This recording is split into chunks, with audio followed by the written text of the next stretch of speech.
him. Now, a new Alzheimer's drug has been shown to slow the disease by about a third. People who took donanemab in trials were able to do more in their daily lives. It's the second medicine in under a year to raise hopes of an effective treatment for the disease. But there are concerns about the side effects as well as the cost. Well, with more on this, our health and science correspondent, James Gallagher.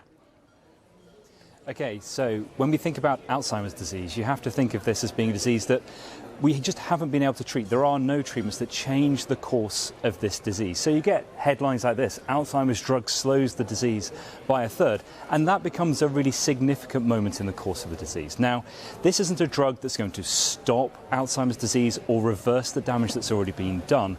But the way that it works is that when it's given to somebody, it slows the course of the disease so that that decline happens more slowly, allowing people to keep doing the things that they want to keep doing, living independently in their own homes for longer. So that's the hope that these drugs, this one and the one that we reported on last year as well, will actually bring in the future.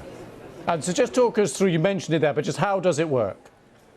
OK, well, it's clever, and let me take you through it, because when we reported on lecanemab, which was the other drug last year, we had some nice graphics, and both drugs work in exactly the same way, so we can kind of walk through it with you. So, when you have Alzheimer's disease, you get a build-up of toxic proteins inside the brain, and that's what these red dots here, it's called beta amyloid.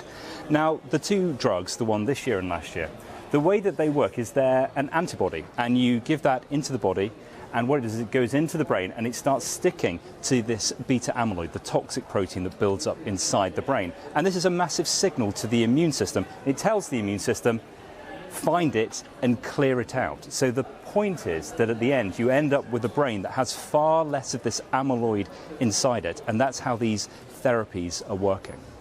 James, that's absolutely fascinating, and if it works, fantastic, but of course people have to have access to it.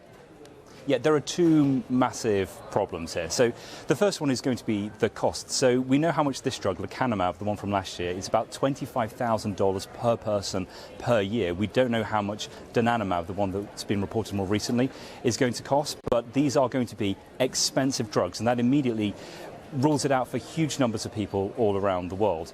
The second great challenge is that we aren't actually that good at diagnosing Alzheimer's disease. So what you have to do is be able to do a brain scan or take a spinal fluid sample and actually have a look at what's going on inside the body to figure out, well, do you have this amyloid building up inside the brain, inside the body? Because only in those cases are these drugs going to work. So if you have different types of dementia, then these drugs aren't going to be great. So we need to have a revolution in diagnosing the disease as well as having these drugs. Fascinating. James, thank you so much for that.